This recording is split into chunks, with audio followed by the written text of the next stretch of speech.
Hello മക്കളെ, ഇന്ന് നമുക്ക് എന്താ ഉണ്ടാക്കുന്നത്? 4 മണി പലഹാരം ഉണ്ടാക്കി കാണിച്ചു തരാം. എന്താണെന്നറിയാമോ? ഇതാ ചക്കപ്പഴം പൊരിച്ച് ചായയുടെ കൂടി അടിപൊളി സംഭവമാണ്. അപ്പോൾ എല്ലാവരും വായോ, ഞാൻ കാണിച്ചു തരാം എങ്ങനെയാണ്. ആദ്യമേ അതിനൊരു ബാറ്റർ തയ്യാറാക്കണം. ഒരു 50 ഗ്രാം, ഇവിടെ ഞാൻ കലക്കിക്കൊണ്ടിരിക്കണം. 50 ഗ്രാം മൈദ വേണം. ഒരു 50 ഗ്രാം കോൺഫ്ലവറിൻ്റെ പൗഡറും, ഉപ്പ്, ഒരു സ്പൂൺ പഞ്ചസാര, പിന്നെ ഒരു കോഴിമുട്ട അതിനകത്ത് വെട്ടിയിടണം. ഒരു ടേസ്റ്റ് കിട്ടാൻ വേണ്ടി കേട്ടോ. കോഴിമുട്ട ഇട്ടില്ലാലും കുഴപ്പമില്ല, പക്ഷെ കോഴിമുട്ട ഇടുന്നതാണ് സ്വാദ്. നോക്കിയോ, അതിങ്ങനെ നല്ലോണം ഡൈല്യൂട്ട് ചെയ്തെടുക്കണം കേട്ടോ. ഡൈല്യൂട്ട് ചെയ്തിട്ട് നല്ല ചക്കപ്പഴം നോക്കി നമ്മൾ നീറ്റാക്കി എടുക്കണം. ചക്കപ്പഴം അതിൻ്റെ ചവണിയൊക്കെ കളഞ്ഞ് നല്ല നീറ്റാക്കി എടുക്കണം.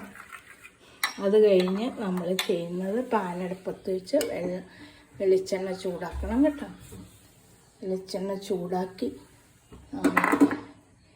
ഈ ചക്കപ്പഴം ഓരോന്നെടുത്തിട്ട് ഇങ്ങനെ മുക്കി വെളിച്ചെണ്ണ നല്ലോണം തിളച്ച് നല്ലോണം ചൂടാവണം കേട്ടോ. എന്നാലും മുരിഞ്ഞ് നല്ലോണം ക്രിസ്പി ആയിട്ടിരിക്കുള്ളൂ കേട്ടോ. എന്നിട്ട് ഓരോന്ന് അതിലിട്ട് ഇട്ട് കൊടുക്കണം. വേറെ ഒന്നും വേണ്ട കേട്ടോ, എത്രയേ ഉള്ളൂ പരിപാടി.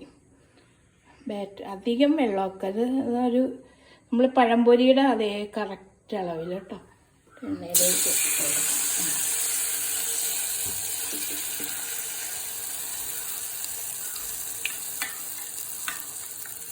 അതുപോലെ അടുത്തതും ഓരോന്നിങ്ങനെ മുക്കിപ്പൊരിക്കണം.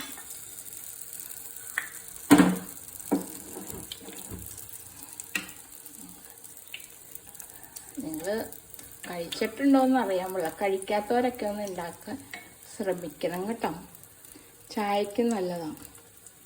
എല്ലാവർക്കും ഇത് ഇഷ്ടമാണ്. ഇതിൻ്റെ ഈ ചക്കപ്പഴത്തിൻ്റെ കുരു കളയരുതേ. കുരു കളഞ്ഞാൽ അതിൻ്റെ ആ ബലം പോകും. കുരു അതിനകത്ത് ഇരുന്നോണം കേട്ടോ. അത് തിന്നൊന്നും വേണ്ട, അത് നമുക്ക് കളയാം കേട്ടോ. അപ്പോൾ പൊരി അങ്ങ് തിന്ന് കഴിയുമ്പോൾ എടുത്ത് കളയാം. അടുത്തത് മുക്കി അതിനകത്തേക്ക് പൊരിക്കും. അതിനകത്തേക്കിടുക. ഒത്തിരി ഉണ്ടാക്കാനാണെങ്കിൽ വലിയ വാല്യം. ഇതിപ്പോൾ ഞാൻ ഇത്തിരിയല്ലേ ഉള്ളൂ. അപ്പോൾ അതുകൊണ്ട് ഞാൻ ഇങ്ങനത്തെ ഒരു പാൻ വെച്ചേട്ടാ.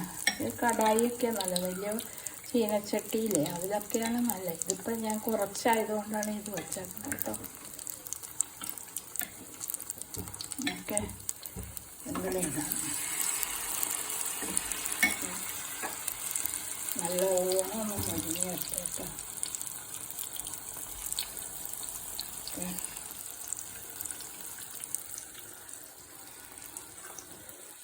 ഇത് മുരിഞ്ഞ് വരുമ്പോൾ മറിച്ചിട്ട് കൊടുക്കണം. അത് എണ്ണ നമ്മൾ ഒത്തിരി വെളിച്ചെണ്ണയിലാണെങ്കിൽ ഇങ്ങനെ അത് പെട്ടെന്ന് അങ്ങ് പോകും. നമ്മളിപ്പോൾ കുറച്ചിതാക്കാൻ വേണ്ടി കുറച്ച് വെളിച്ചെണ്ണയിലേക്ക് ഇട്ടിട്ടുള്ളൂ. അതുകൊണ്ടാണ് എങ്ങനെ ഇരിക്കുന്നത്.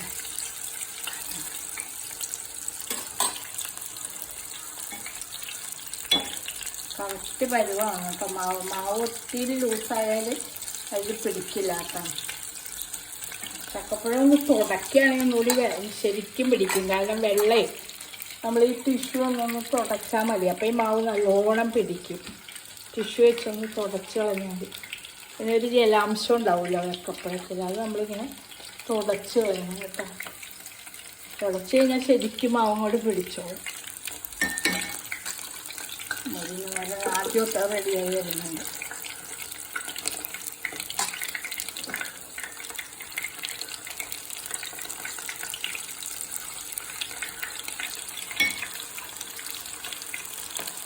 ചക്കപ്പൊരി ആയതുകൊണ്ടാണ് ഇങ്ങനെ ഷേപ്പല്ലാതെ ഇരിക്കുന്നത് കേട്ടോ.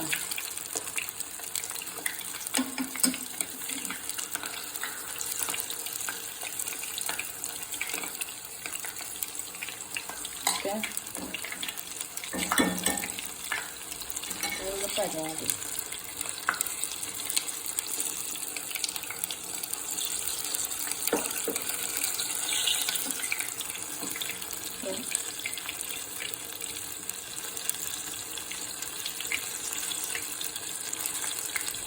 നമ്മൾ പിടിച്ച് ഇത് കുറച്ച് പിടിച്ചിട്ടില്ല, ഒന്നും കൂടി മാവിലേക്ക് ഇട്ടാൽ ശരിക്കും പിടിക്കും കേട്ടോ. അല്ല, ഒന്നും കൂടി അങ്ങ് ഇട്ടാൽ മതി,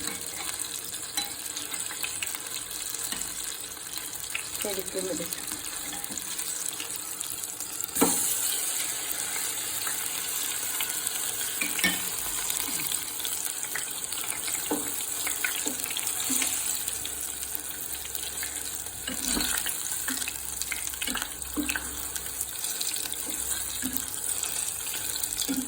എടുത്ത് ഞാൻ കാണിച്ചു തരാം കേട്ടോ. റെഡിയാക്കണം.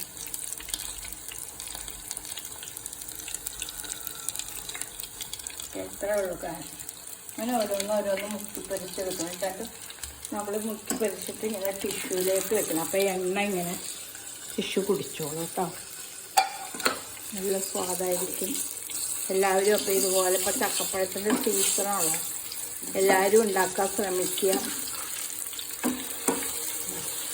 രണ്ടാമത് ഇട്ടപ്പോൾ കണ്ട നല്ലോണം ഒന്നും കൂടി മുക്കിപ്പോൾ നല്ലോണം ഇതായേക്കണം. അതേപോലെ ഒന്നും കൂടി നമ്മൾ അത് ഒരുപാട് ലൂസാക്കരുത് കേട്ടോ. ഈ ബാറ്ററി ഒരുപാട് ലൂസായാൽ നമ്മൾ അതിൽ നിന്ന് ഇങ്ങനെ വിട്ടു പോകും. ഒന്നും കൂടി ഇങ്ങനെ ഇതാക്കിയാൽ മതി.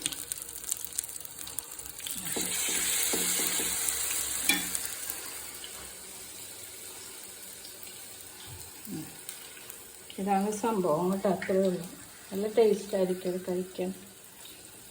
അത്രേ ഉള്ളൂ. അപ്പോൾ എല്ലാവർക്കും ബൈ. ഓക്കെ.